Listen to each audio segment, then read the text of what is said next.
Mali will never be in thrall. The Mali Empire, 1235 to the 15th century. In context, location, West Africa. Before, 642 Arab Muslim forces take control of Egypt. The request of the Maghreb begins 5 years later. 8th through 9th centuries. Muslim traders travel and arrive in North Africa. Clerics follow and begin to convert Africans to Islam. Mid-11th century. Mid-Ghana Empire in West Africa is invaded by the Almoravids, an alliance of Muslim Berber tribes, and begins to wane. After 1590s, following a significant defeat by Moroccan forces, the Songhai Empire crumbles. 1712, the Bambara Empire, whose capital is Sego in present-day Mali, expands to Timbuktu and Jain. 1818, the Bambara Empire declines after decisive defeat by Fula Muslim forces. 1861, Omar Saidu Tall founds Mali's short-lived Tukulor Empire, which survives for just 3 decades. 1893, French forces conquer Sego and a year later Timbuktu. Under French colonial rule from 1899, Mali is known as the French Sudan until 1959. 1960, the territory of the French Sudan becomes the independent Republic of Mali. Between the 8th and 19th centuries, West Africa had 3 great empires, replacing the Ghana Empire in the 13th century. The Mali Empire at its height was the largest of the 3 and a flourishing center of both trade and Islamic scholarship. As it declined in the 15th century, the Songhai Empire rose to power. Malinke roots. By the 10th century, a number of Malinke chiefdoms had emerged, each ruled by a noble Malinke clan. One was the kingdom of Kangabe, near the present-day Guinea-Mali border, where the Malinke Keita clan ruled in the early 12th century. Its center was the town of Niani on the upper Niger River. Afflicted by civil war, drought, and economic hardship, the Ghana Empire finally collapsed in 1203 when one of its former vassals, the Susu Kingdom, captured the capital Kumbi Saleh. The Susu leader, Smanguru, soon annexed what was left of the empire and about 1230 extended his tyrannical rule over the Malinke chiefdoms, including Kangabe. The Malinke revolted but were swiftly crushed by the Susu army. According to oral tradition, Sundiata Keita, a monarch whose name means lion prince, raised an army of troops and cavalry and scored a series of victories against Sumanguru's forces, finally routing the Susu tyrant at the Battle of Karina in 1235. Sundiata, I salute you, King of Mali, the throne of your fathers awaits you. Epic of Sundiata, epic moment of the Malinke people, 13th century. Building an empire. Following Sundiata's victory, the Malinke chiefs gathered at Kangaba to swear loyalty to him as their sovereign and named him Mari Jata, Lion Lord. As Mali expanded, Sundiata was also given the title Manza, Sultan or Emperor, which his successors also assumed. Sundiata established Mali's capital at Niani, which remained the country's capital until the 16th century. From the accounts of Arab historians Al-Umari and Ibn Khaldun, it appears that the sprawling city was made up of conical clay houses with roofs of wood and reed. Located on important trade routes to Egypt and the Maghreb, it had bustling markets with goods from many different countries. Sundiata soon expanded his empire to control other major trade routes. He conquered and razed Kumbi Saleh, the former capital of the Ghana Empire, destroying any vestiges of the empire's power.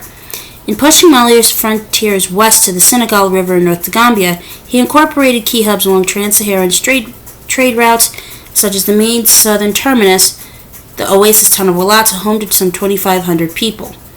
The empire also controlled routes between Africa's interior and the Atlantic coast, taxing the passage of gold, salt, copper, ivory, and enslaved people and buying up goods to sell at a significant markup. The lands in the Antakard were rich in natural resources, enabling the empire to develop a flourishing, diversified economy.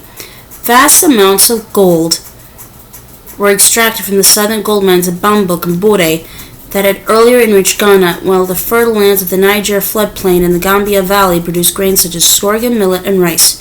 Fish were brought in from the Sakrani and Niger rivers, and herders in the drier Sahelian grasslands provided cattle, meat, and animal hides.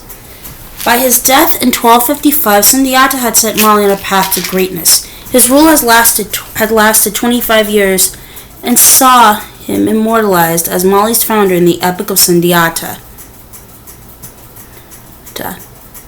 a poem of the Malinke people that was frequently recounted by generations of griots, traditional West African storytellers. Decades of uneven rule. Sundiata was succeeded by 3 of his sons. The last was Khalifa, whom Ibn Khaldun described as insane for his practice of using his subjects as archery targets. They soon overthrew and killed him. Abu Bakr, Sundiata's nephew, ruled next, but royal power was faltering.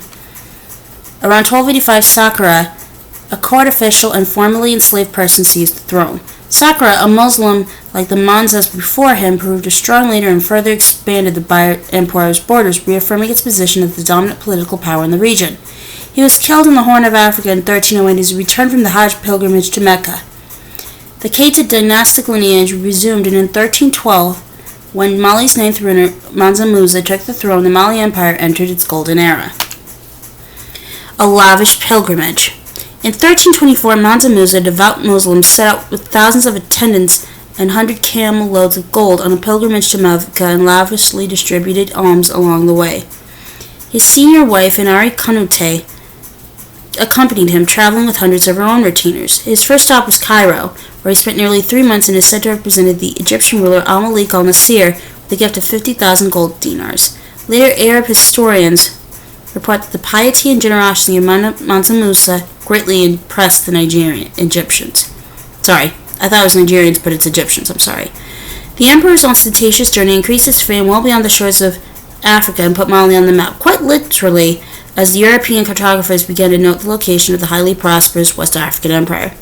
This lavish spending, however, flooded the Cairo market with so much gold that the price of a bullion fell by a fifth in Egypt and did not fully recover for a decade. While Mansa Musa was away, his forces continued to extend the empire to incorporate the large Songhai kingdom, which stretched for hundreds of miles to the east of Mali. The emperor visited its capital Gao on his return journey from Mecca and ordered a mosque to be built there. Songhai's other great city, Timbuktu, on the southern edge of the Sahara, was already an important trading post on the trans-Saharan caravan route and later became a center of Islamic culture. These acquisitions greatly added to the Mali's empire's wealth and influence. This man flooded Cairo with his benefactions. He left no court, emir, no holder of a royal office without the gift of a load of gold.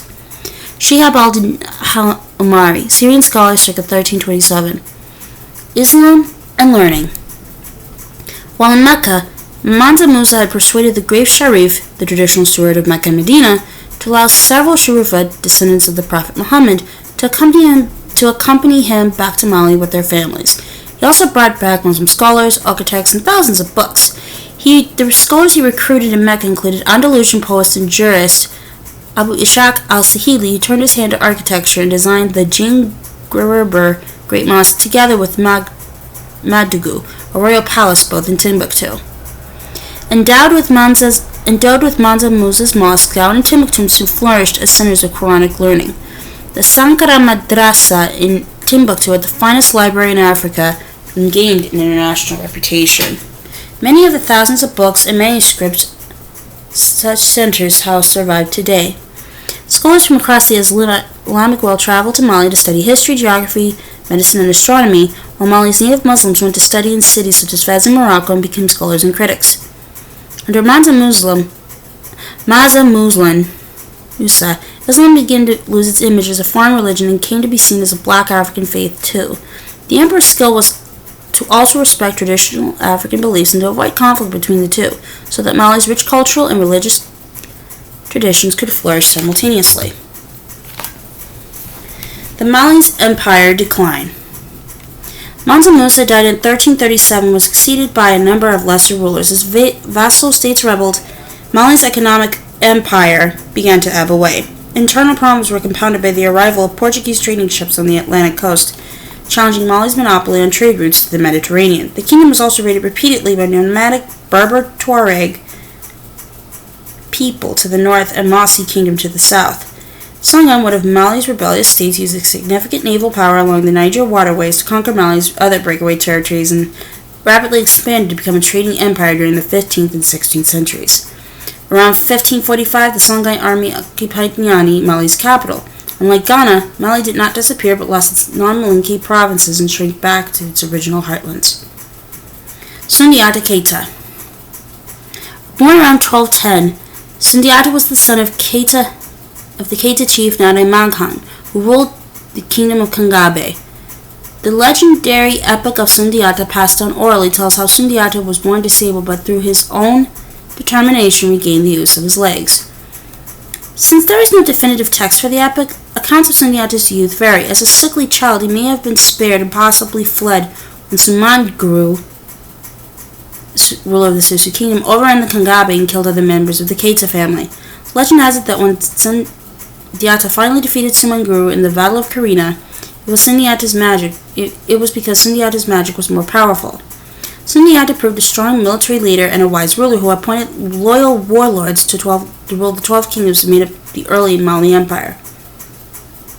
According to the epic, Sundiata fulfilled the prophecies of soothsayers that he would create one of the most powerful empires ever known. He died in 1212.